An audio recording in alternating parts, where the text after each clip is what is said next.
Hello, and welcome to another episode of Little Fish. This is the bonus Monday episode where we put down our favorite facts from the last 7 days and we go through your favorite facts. So, we have gone through the inbox. Andy has picked out some of the best, and I am now going to sit here with Anna Toshinsky and James Harkin and go through them. So, who wants to start? Go on, Anna. Well, thank you. I'm going to start with this one from John Cornell. Sorry, I said that with an American accent. I don't know if he's American. That's just because of the university. From John Cornell. Is that? Yes, yeah, of course that was better. He might be a Cockney Barrow boy. We don't know. Exactly. Equally likely. And he said, I love this fact, actually. Just came across this fact about the Huli people of the Hela province in Papua New Guinea. And it is that the young boys of the Huli tribe aren't considered real men until they've attended wig school. And... this is, and he says, and made either an ordinary or a ceremonial wig. And then he specifies, I am not a real man, sadly, and that's okay. No judgment about not making a wig. Are you guys real men? I've never made a wig. Well, there you go. I don't think I've made a wig. No. You would remember, I think. I don't know. My parents are hairdressers. I feel like I helped them in a lot of stuff as a like, kid. I can imagine baby Dan sort of crawling around, picking up all the discarded bits of hair from all the customers. Exactly. And weaving them into a little toupee in the corner. Presenting them to the customers when my parents are looking away and they never come back. And yeah, it's. I'm sure that was a childhood thing. Yeah. So, I'm sure it was too. Funny old childhood you have. Actually, in the source that I read, I think you guys might be men, because it actually said that the oldest known tradition is where the boys learn the fundamentals of the Huli tradition, which is how to grow their hair to make into wigs. And actually, I think it's more about how to grow your hair in a wig-like manner. I see. That's interesting, because what would turn your hair into a wig-like shape is constant haircuts so that it grew as part of a shape. You can't make one bit grow longer and the other just by thinking it. Well, right? You can, I think, according to maybe the Huli people. Oh, That's wow. the thing, Dan. You're making a judgment based on your own beliefs. Yeah. And I think these people would say they believe that if you do think it, and if you have the wig master who runs the school really think it, he's got the powers to make your hair grow. I would argue, actually, that Dan was making a judgment based on physiology of human beings rather than his own beliefs. Well, that's just your opinion, James. The physiology of human beings is an existing factual thing. Anyway. Have you actually been away at debate club for the last 9 months? I've been at wig school, and I hoped you'd notice I'd been thinking my hair into being longer. There is a group of people in Peru. I think it's the guys on the lake, on Lake Titicaca, but it might not be those guys. But anyway, to become a man, you need to knit a bobble hat that is solid enough that you can carry water in it. And once you've done that, you go through, because these are all rites of passage, aren't they? Yeah. Wow. Why do bobble hats have to be so solid around Lake Titicaca? Well, I don't know bump why their they... heads a lot? Yeah, I don't know, really. I've worn one of those bubble hats, the Lake Titicaca ones, when I went to Lake Titicaca. Yeah, it's nice to say Titicaca. I know. It's the only reason you raised this fact, I think, is so you get to say it. But yeah, I got one of these hats, and they're like just woolen hats with bubbles on the sides. But yeah, it's just part of the culture that you just have to learn how to do this, and until you do it, you can't grow up. And there's quite a lot of places that do things like that. Yeah. That's funny, because bubbles, I think when you say bubble hat, where would you say the bubble has to be? On the top, of course. On the top. Yeah. No, I agree with that. Yeah, but they believe it's on the side. Don't mess with their beliefs. Very insulting. Okay, here is a fact from Charles Ekman. Charles Ekman. And it's a bit of a complicated one, so we'll see if I can explain it. Well, I might not be able to. But Charles says, there is no such thing as a random number generator, because there is no such thing as a random number. I see. Oh, okay. So basically he's saying that randomness is not a property that a number can have. If you roll a dice and you get a number 4, you have managed to generate that in a random manner, but the number itself is not random. The number is just the number 4. Yeah. Okay, so what he's saying then is that you can have a random number generator, but not a random number generator. Hold on, what would a random generator be, though? Surely anything... The generator is the dice, which generates a yes. random number. So you can have a random number generator. So the number generator is the dice, which gives you the randomness. But you can't have a random number generator, because randomness is not an adjective that you could put next to number in mathematics. No, absolutely. I can see how you can have a random generator as well, and actually you can only use it as an adverb. Maybe you shouldn't be allowed to use random as an adjective at all. You just generate numbers randomly. Well, if you're a magician, you say pick a random card. That is a generator, the card system of which you're picking, right? It's You a say- random generator. Yeah, Something that's doing it randomly. but the numbers will never be the random thing. I'm just trying to work out when you would ever use this email in real life context. And it does feel like it's been used by this person. I don't think so, really. I think it's just a bit of pedantic mathematical stuff. Yeah. I think if the bar is when you're going to use stuff in a real life context, I think our podcast is completely dead. So let's not go down that avenue. The word random used to mean to run somewhere very fast and very ferociously. And then they had lots of different meanings. But in the 16th century, if you were on a ship and you were firing like a cannonball, a random firing would be the way that you would fire it to go the furthest. So that would be 45 degrees, basically. So if it ever said fire in a random direction and you're on a 16th century vessel, you mustn't fire it in any direction. You must fire it at exactly 45 degrees. Oh, This is why time wow. travelers get in such trouble, don't they? They make very bad naval officers. All right, let's get on to another one. This one comes from Mike Gray from Radium Hot Springs in British Columbia, Canada. Accent does not work. Anyway, Mike Gray says, I am the mayor of Radium Hot Springs Wow. in British Columbia. Cool. Yeah, and I thought our town might have a little fact for little fish. The village is named after the nearby hot springs, which were renamed in 1915 after scientists discovered trace amounts of radon, a radioactive gas, in the water. The levels are completely safe, but it does mean our town is now named after what is technically a mildly radioactive spa.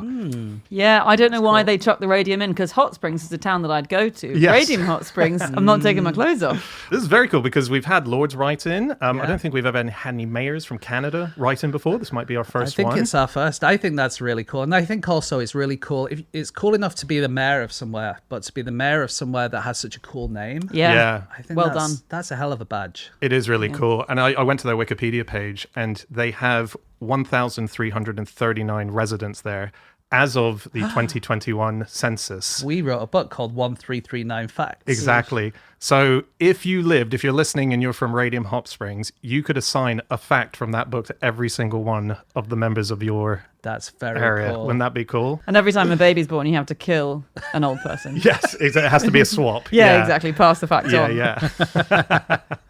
I have so Andy sends round the facts that he's curated from the inbox, doesn't he? He sends Yeah, them to yeah. us, and he sent this one. This is from Gary Randall. So he thinks that this is specifically good for you, just before you read it out. Not necessarily for me. You'll see why I've dragged Andy into this, though. So this fact is that Avril is a French name that means April, which we know. And Levine is a French surname, which actually means the fool because it comes from a name that means someone living near a playhouse or an occupational name for a jester. So that's Levine. So Avril Lavigne is actually April Fool. Oh, That's very nice. good. But wait, Andy, I looked into it. Oh, It's not true. He's Andy. having you on, Andy. It's an April Fool in a fact about April Fool. brilliant. And Andy has Levine doesn't mean the fool. Levine just means the vine. the fool be La Fou. Well, yeah, but I mean, it could have been a ye olde thing, yeah. but it's not. Someone's made up a clever trick. So and who was it who sent that in? Someone called Gary Randall, who I believe is either Gary Randall's been tricked or Andrew Hunter Murray's been tricked. But let the record show that I haven't been tricked. Good to have you back. I wonder when it was sent, if it was sent at the beginning of April, as in, Oh, yeah. I wonder what day it hit the inbox. I had a look in the inbox and it's not there. So I think Andy might have a secret channel because it isn't in our main inbox. Right. Do you think Andy's done this to trick us? He could be the tricker. Oh my God, Andy is Gary Randall. Is it an anagram? Wow, It's Andy. got and in it. Yeah, it's got Rand. It's got Andy in it. It does. Andy Girl. Andy girl. It's Andy girl. Yeah. Because we know he loves Avril Lavigne. Like Do we? Yeah, he was a boy She was an Andy girl. Can I make it any more obvious? Jesus. Okay. That is very interesting, actually. Great stuff. Do you remember Andy fell for a April Fool's trick on this very show? Not on this show, on our main show. Oh, yeah. Which what was it? the elephants inventing the road system in the south of England. Yes. Yeah. That was good, wasn't it? What was the claim that they trampled the grass down or something Yeah, into? that all of the roads in the south of England are based on old animal tracks made by elephants. Oh, can we lay into Andy some more? What other shit have we got about If he him? was planning to fool us, this has very much backfired, hasn't it? Okay, well, that was a bad prediction by him if he did that. And here is another fact about a bad prediction from Matt Birch. And he has found the worst prediction ever made by scientists. And that is that the calculation for the energy density of a vacuum, because their prediction exceeded the observed value by about 120 orders of magnitude. An order of magnitude would be 10 times more. 2 orders of magnitude, 100 times more. This was 120 orders of magnitude. They got it wrong. And the difference is so big, according to Matt, that if you said the universe contains one atom, you would be about 40 orders of magnitude out with that, because there's 1 to the power of 40. And this was 120, did you say? Yeah. So that's 3 times worse than you saying there's only one atom in the universe. Ouch. We've all made mistakes. Come on. I've got another mistake here. This is from 1992 from the president of Sri Lanka, who was called Ranasinghe Pramadasa. And he spoke to soothsayers who said that by changing the country's name to Sri Lanka instead of Sri Lanka, he would improve the country's fortune. So he did that, and he was assassinated the following year, and the former spelling was restored. But did the country's fortune improve? I mean, that's his fault. It didn't say anything about improving his fortune. That's true. That's the thing with these soothsayers. Yeah. They always tell you the truth, but you think that they're not telling you the truth. Yeah. You've got to read the small print. Always The with a soothsayer. soothsayer. Yeah. Well, while we're on names of places, here's an email that we got from David Croy, who says, "Today I learned that North, South Carolina, is in the center of the state. Why? Because it's named after John North." Jesus. Put it in the book. Great. It says. The bit where it says put it in the book, was that Andy adding a little comment? It's or? different font, yeah. So that's weird. This was named after a guy called John North, who in 1891 was part of the southbound railroad that came through the area. He was an assistant on that. And then he donated 100 acres to the area, and then it got named after him, and he also became the very first elected mayor of North, South Carolina. Very cool. Yeah. Nice. A very mayor-centric episode we've got today. And actually, I've got a related fact that I got sent from Lucy Frey. Oh, yeah. And this is that in my town, she says, in my town of Los Alamos, New Mexico, there's a pond downtown named Ashley Pond. And it is named after Ashley Pond. As in the surname is Pond. Yeah, her surname is Pond, yeah.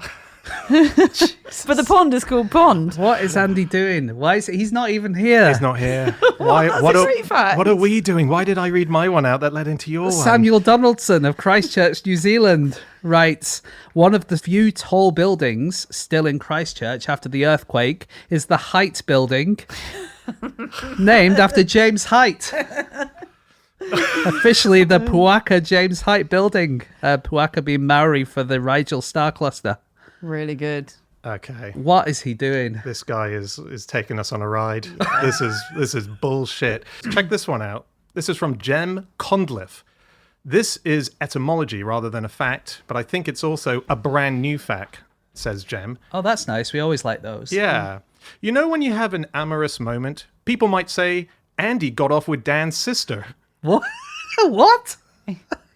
That's what it says. This is Andy's weird way of telling you this under the pseudonym. So go on, what's the rest of the fact? Why is he saying that? Why is Andy seeing an email like that and sending that to me? Okay, he says, why do we say get off with? I believe I can explain. So Jem says, I work for a local newspaper, and in our archives from 100 years ago, we had paternity cases where a man would have to pay for his illegitimate child's upkeep. The court would possibly hear that 9 months before the baby's arrival, the couple went to a dance in a nearby town, riding on a cart chartered for this purpose. On the way home, beer and lust would take over, and said couple would prevail upon the carter to let them off at a secluded spot. So the idea to get off with is get off the cart. See. Yeah. And that literally is... I mean, it's definitely not true. That's the connection that Jem is making. I agree. It's not very strong. And I think Andy only included it so that he could put the image of him making out with my sister into my mind. Andy, you've been seen, mate.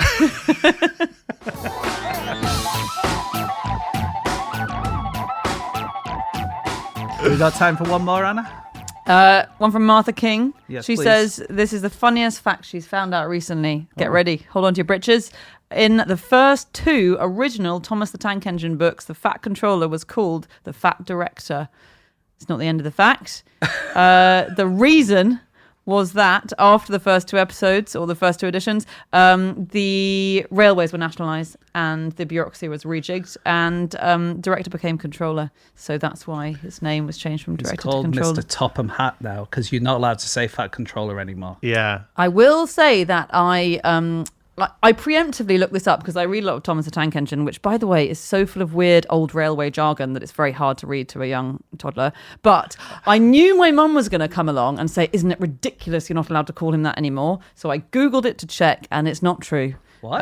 Yeah, you're totally allowed to call him that. He just happens to have been called Mr. Topham Hatt in some American editions, I think, but like modern editions happily call him the Fat Controller. Right? Really? Yeah, there was they never did a a thing. whole bit of that on SNL last week. Well, they're incorrect, I'm they? afraid. Oh. Who knew that SNL was not a very rigorously researched academic fact-based show?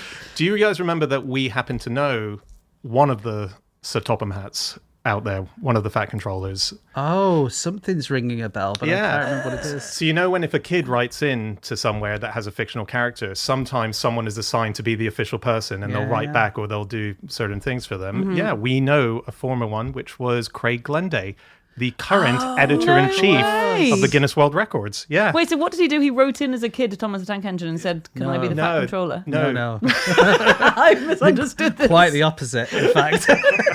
Think about the exact opposite of what you've just said, and that's true. Thomas the Tank Engine wrote to Craig Glenday saying, warmer. can I be the Guinness World Records book? Sorry. Look, feel free to explain off air. Yeah. I'm sure the listeners got it. So think they kids might would write to the Fat Controller, and Craig would reply.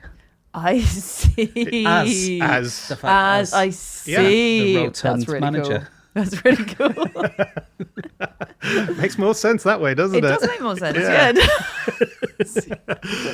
Okay, well, that's it for your facts for today. But before we wrap up the show, we have to dish out some headline facts to our latest custodians. So if you join Club Fish, our secret members club, and you join the highest tier friend of the podcast, you will become the custodian of one of the headline facts from our 12 years of doing Fish. And so here are 8 more custodians to hand out now. James, do you want to start? Yes, this one is now under the custodianship of Krista Hill. And Krista, your fact is that Finland's parliament sometimes makes decisions in the sauna. Yeah, that's, I mean, playing up to national stereotypes, Yeah. as usual. How big's this sauna? Like, how big is their parliament? Isn't it hundreds? Oh, 100, as in like 650 like we have in our Yeah. parliament. We have a All in very one. bloated government. We'd need a massive sauna in the UK, wouldn't we? Yeah, I we bet would. they're very slimmed down, the Finnish people. I bet they've only got sort of 4 people in their parliament. Right. I don't know how many they have, but what would be the British equivalent? Like, making all your decisions in Weatherspoons? Maybe? Yeah. They might be better ones. Yeah. Worth a try, In kid. a calf. Yeah, with a full English. In a calf. Yeah. Very cool. And saunas are there. I mean, when we did this fact, I think we found out that during war times, generals would bring their own portable sauna as well. A lot, Yeah. like it's huge in the culture. It is. It's absolutely massive. You can't go anywhere in Finland without seeing a sauna. Yeah. That's for sure. You've been, haven't you, James? To Finland, yeah, for sure. Did you have a sauna? Did I have a sauna when I was in Finland? I feel like I must have done. I reckon when we did this fact, however many years ago it was, I'd never had a sauna in my life. But certainly now I have had saunas. Yeah. You've changed, man. I And know, then- man.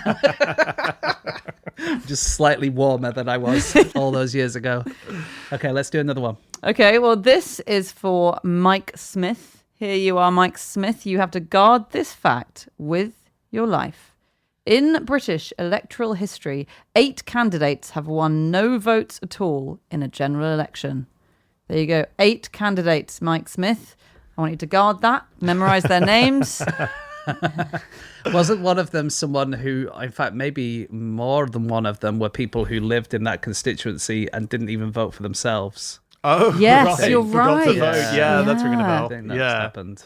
That's politeness, isn't it? It's like, you know, because on the off chance someone recognizes your handwriting or how you do a cross and they're like, oh my God, they voted for themselves. How embarrassing. I think like if I was playing like games at Christmas time or something and you had to vote for someone, I would naturally not vote for myself. Like in some kind of voting game, you wouldn't vote for yourself. You'd always vote for someone else because it feels a bit icky to vote for yourself. Yeah. What kind of games are you playing at Christmas time? Weird democracy games.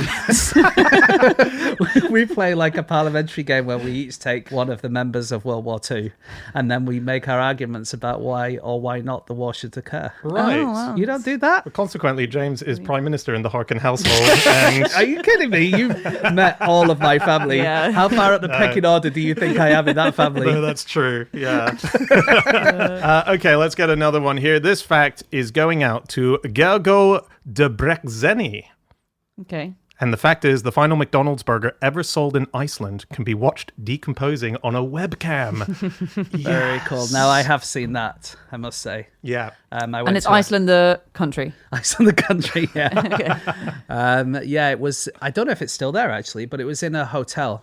It was like, even if you weren't staying in the hotel, you could just go, because I think it was in the lobby, and you could just sort of see this Big Mac. Wow. It was under like a glass thing, a Yes. glass container. They should just leave it in one of the bedrooms. And then everyone who gets that room goes in and goes, sorry, the cleaner hasn't been in? There seems to be a perfectly good Big Mac here. I mean, half of a perfectly good Big Mac. Yeah, I mean, how desperate would you have to be after a night out to look at that and go, oh, it's probably still okay? I'd have to have had at least 2 drinks. It would be you, though, of us I four would, who smashed into 100%. it. Do you remember when we did our live tour, I had, as a Hall of Famer, come onto the stage the man who decided to live stream a random puddle that had appeared in the road. Mr. Puddle. And I remember on the day watching it myself, you know, we were just watching a random person not realize how big the puddle was and either get into it or this was wild. Yeah. The wild of live streaming. That was the level of celebrity we had on our live shows. So bad luck if you missed it. James. Okay, this next fact is under the custodianship of Callan, Calin. Callan, your fact is that in 1851, Prince Albert commissioned a ballroom for Balmoral Castle made entirely of corrugated iron. And I remember this episode so well because John Lloyd was on the show. Yeah. And he got so into corrugated iron. He hasn't stopped talking about it since. Oh my It was good intense. God. It was like he just like managed to get almost everything in the universe and then pulled it round to corrugated iron. He's like, did you know the shape of the universe must be a bit like corrugated iron Yes, because of the that's right. stiffness of it? And it's like, oh my God. I feel like I remember the thunk of his research notes hitting the table. It was such a thick wad. Was that John's first ever show? I think it was actually. I think that might have No, been. it wasn't. He No? was in the one. He was in a football special. You're right. Before that. You're right. Yes. Yeah, I can't remember exactly what it's called, but it was like miraculous theorem or something. That if you get something flat like a piece of paper, if you hold it at the end, it kind of flops down. But if you bend it into a U shape, it stays stiff. And it's basically why if you fold pizza, it won't flop over before it goes in your mouth. And I literally tell my daughter that fact every single Sunday when we buy her a pizza at the farmer's market. And I say, did you know that if you fold it here, it'll make it stiff from... Yeah. Again, you've changed, man. Buying pizza at the farmer's market. Come on. What's wrong with Pizza Hut? I have changed in that sense, but I haven't changed in the sense that I'm extremely tedious about my facts to people. Anna? Yep, this one's for Brian Hess. No relation to other Hesses you might know. As far as we know. As far as we know, no. And here's a fact for you, Brian. During the 19th century, Sadler's Wells Theatre in London was routinely flooded to stage fake naval battles. So good. Yeah, these were incredible. Theatre used to be more fun. You went and you were told you had to wear your swimming stuff when you bought the ticket. And you came Really? in. I forget No, that detail. No, you Oh, just God, detail. Sorry. It could be immersive. It could be. I know it could be literally immersive. They also had horses as well on stage, didn't they? That's another thing I remember. Running on treadmills. Yes. Yeah. Out towards you, which is what an illusion of scariness that you would have. It's like a 3D movie. I would argue it's not really an illusion of scariness. It's just scary. Yeah. It is scary. Here's another one now for Adrian Carter. Adrian Carter, your fact is that the practice of dog owners pretending they haven't seen their dog having a poo is technically known as strategic non-knowledge. That's fantastic. Whose fact was that? Yeah, that's Andy's. Great. That's I like the technically. Well, I'd forgotten that fact, but in what official dictionary? Which experts? There must be a paper about it, right? There must be. There must be. Andy's not made that up. No, Andy No, wouldn't- exactly. Andy wouldn't do something like that. Oh, I don't know. Technically is doing a lot of work there, I think, in an Andy fact. Yeah. That's true. There's technically a giant kettle called Jenny. It's just a big building that heats water. That's not a kettle, mate. Yeah, he plays it fast and loose. Hey, you know, when I wasn't on the show last week, Yeah. were you slagging me off in the same way that you're slagging Andy off here? Is No. that what's going on here? No, but you weren't trying to get off with my sister in emails. Okay, is it my turn? Yes. Then this fact now goes out to Amanda.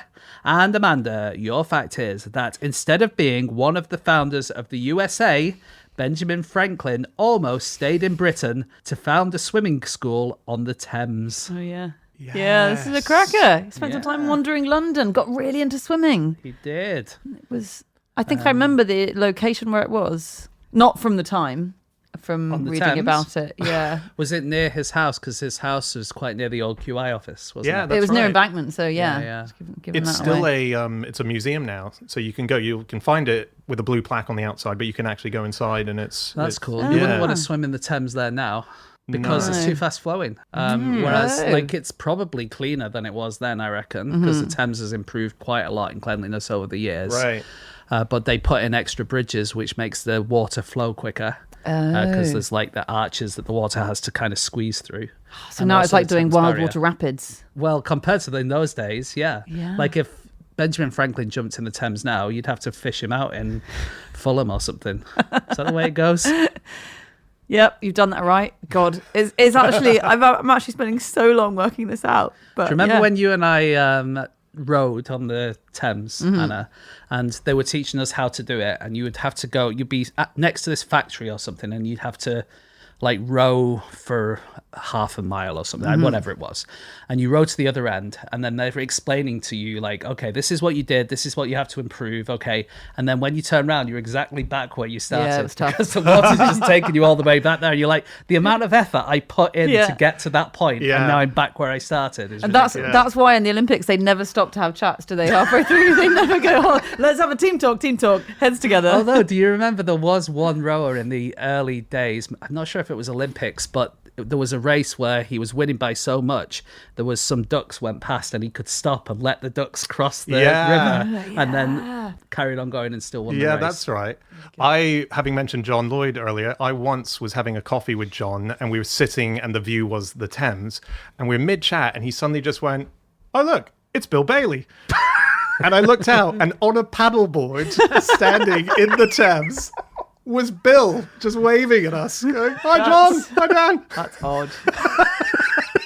But feels in keeping with who he is.